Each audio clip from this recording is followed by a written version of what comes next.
ऐसे में समस्तीपुर लोकसभा के हर प्रखंड में एक अटल टिंकरिंग लैब का निर्माण हो, ताकि वहां के जो गरीब बच्चे हैं, वंचित बच्चे हैं और ग्रामीण क्षेत्र के बच्चे हैं, उनको भी इनोवेशन और टेक्नोलॉजी में आगे बढ़ने का सामान्य अधिकार मिले। नमस्कार, पॉलिटिक्स में आप सबों का स्वागत है।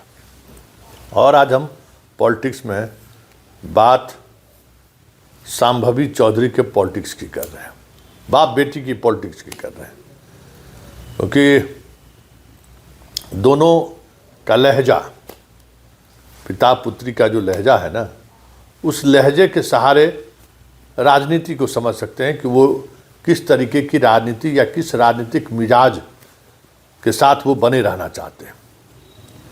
शुरुआत अशोक चौधरी के आज उस बयान से हम करने जा रहे हैं, जिस बयान को लेकर साफ ये दिख रहा है कि वो अशोक चौधरी को लेकर नहीं, सम्राट चौधरी को लेकर किस तरीके का भाव रखते हैं। मतलब यहाँ तक जो आप सोच नहीं सकते हैं। इस बात को लेकर कोई बीजेपी का बड़ा नेता भी बोलने से परहेज करता है। वो बातें अशोक चौधरी ने कह डाला आज। मतलब इससे बड़ा मौसम वैज्ञानिक और क्या हो सकता है कि भाई हमें क्या बोलना है बिहार में कि राजनीति में बने रहने के लिए किस हद तक तारीफ करना है, और या फिर सामने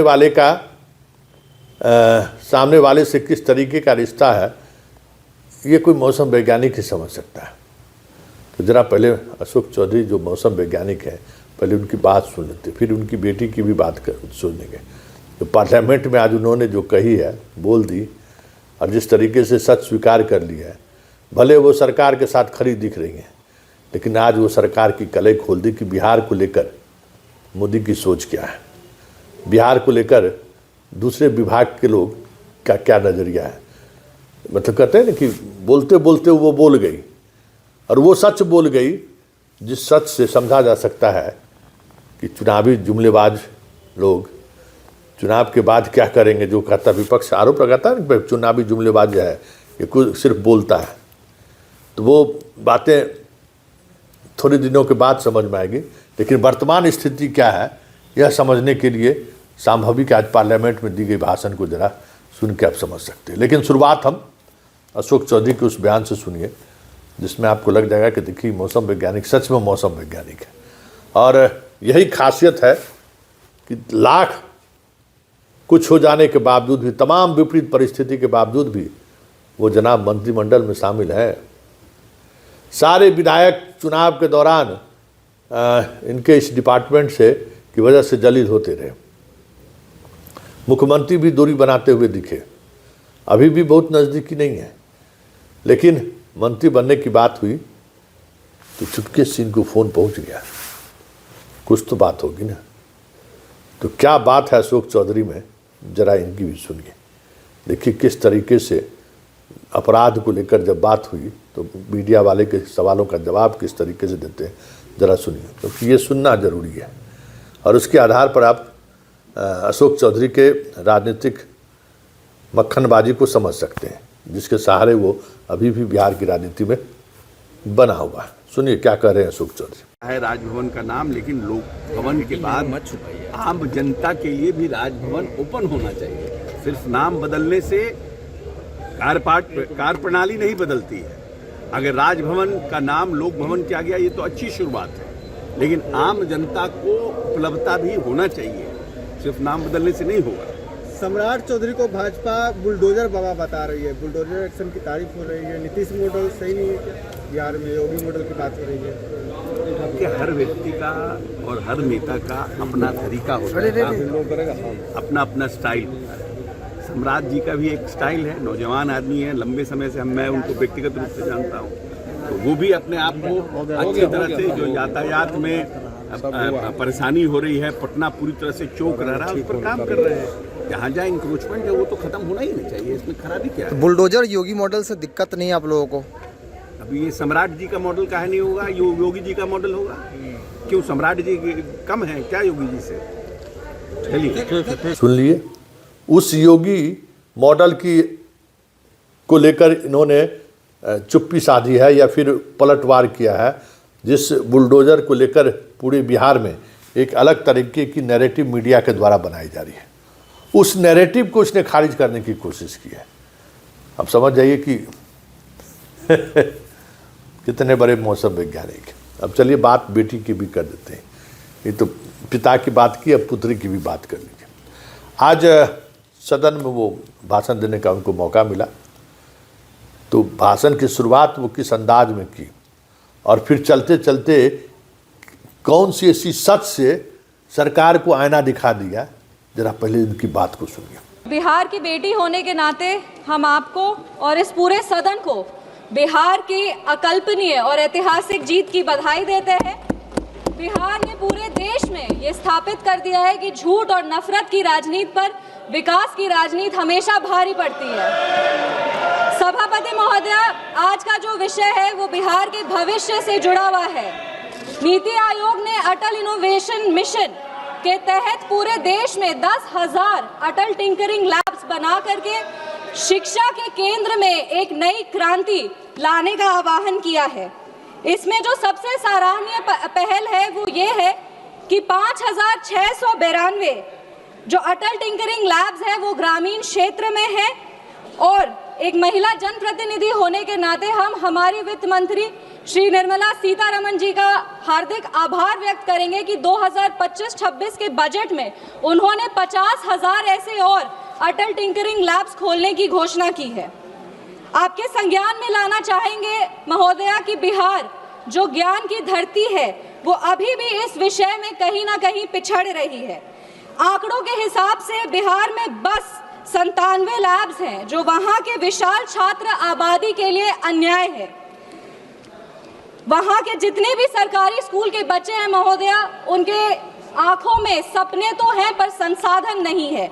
मेरी ये मांग है कि समस्तीपुर लोकसभा, जो आप कह सकते हैं कि बाढ़ प्रभावित भी है और अधिकतर वहां की जो आबादी है वो ग्रामीण है, ऐसे में समस्तीपुर लोकसभा के हर प्रखंड में एक अटल टिंकरिंग लैब का निर्माण हो, ताकि वहां के जो गरीब बच्चे हैं, वंचित बच्चे हैं और ग्रामीण क्षेत्र के बच्चे हैं, उनको भी इनोवेशन और टेक्नोलॉजी में आगे बढ़ने का सामान्य अधिकार मिले।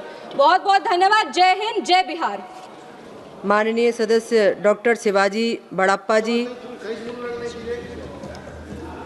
धन्यवाद अध्यक्ष महोदया। मैं आपका ध्यान महाराष्ट्र के मराठवाड़ा क्षेत्र, विशेष रूप से लातूर, नांदेड़। सुन लिए, बिहार की जीत के गौरव गाथा को उन्होंने खुद वर्णन किया, लेकिन उस गौरव गाथा के साथ बिहार के उस सच को भी वो बोल बैठी कि पूरे बिहार में देश की दूसरी सबसे बड़ी आबादी वाली राज्य, देश में सबसे ज़्यादा स्कूलों वाले राज्य में बिहार एक। वहाँ वाजपेयी टेक्निकल लैब, जो भारत सरकार की योजना है कि 6 से 12 तक के स्कूलों में लैब की स्थापना करनी है, उस पूरे जहाँ समझ जाए कि कितना स्कूल है बिहार में, और मात्र 97 स्कूल में इस तरीके के लैब है, और वो मांग करती है कि लैब की संख्या बढ़ा दी जाए। मतलब बिहार को किस तरीके से अनस्किल की साजिश राष्ट्रीय फलक पर चल रही है, संभवी के आज के इस बयान से समझाया जा सकता है।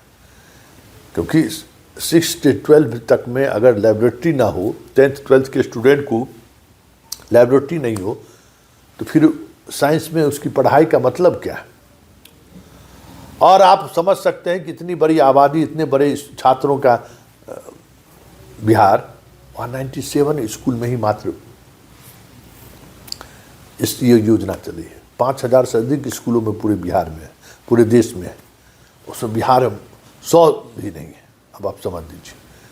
तो कभी कभी बातें इस तरीके से चलती हैं कि वो सच सामने आता है। तो बिहार की राजनीति का ये पिता पुत्री का जो कम्बिनेशन है, जो कम्बिनेशन एक मौसम वैज्ञानिक के उस चाल चरित्र चेहरे का परिणाम है, जिसके सहारे वो बिहार की राजनीति में आगे मतलब बढ़ रहे हैं और बने हुए हैं। लेकिन बने कैसे हुए हैं वो अशोक चौधरी के बयान से समझा जा सकता है। और आने वाले समय में संभवी की राजनीति किस मिजाज की होगी या किस तरीके की वो राजनीति करेगी, वो अपने बयानों के सहारे आज लोकसभा में व्यक्त कर दिया। हालांकि कोई ये बगावत कर देंगी ऐसा नहीं है, या फिर ऐसा भी नहीं है कि ये कुछ ऐसा कर जाएं जो इसका एक अलग पहचान बन जाए। जिस कंस्टिट्यूंसी से ये सांसद हैं, संयोग देखिए कि उस कंस्टिट्यूंसी में 97 में लैब में एक भी लैब समस्तीपुर लोकसभा क्षेत्र में नहीं है। ये भी बातें एक सत्य है। मतलब लोकसभा में बोलने का अवसर मिला तो बोलते बोलते वो सारी बातें भी वो बोल बैठी जो बिहार के बारे में केंद्र की क्या समझदारी है या केंद्र की क्या सोच है या फिर केंद्र किस नज़रिए से बिहार को देखती है। तो चलिए, पिता पुत्री का यह राजनीतिक कैरियर कहाँ तक जाता है ये तो वक्त बताएगा, लेकिन इतना तो तय है कि अशोक चौधरी जिस तरीके से मौसम वैज्ञानिक के तौर पर राजनीति कर रहे हैं, बहुत इस तरीके की राजनीति करने वाले परिवार का राजनीति में अवसान जल्द से जल्द नहीं होता है, क्योंकि ये कहीं भी रहेंगे, कांग्रेस में भी रहे तो बेहतर तरीके से परफॉर्मेंस हो या ना हो, सीधे राहुल से जुड़े रहे। नीतीश के पास आए तो आज अब देख ही रहे हैं, अब नीतीश का दिन घटने वाला है या नीतीश का ऐसा दिन आने वाला है जिस समय में उनकी उपयोगिता का पर सवाल उठेगा, तो आज से वो सम्राट चालीसा पढ़ने लगे हैं। चलिए, पॉलिटिक्स में इतना ही। फिलहाल इजाज़त दीजिए, नमस्कार।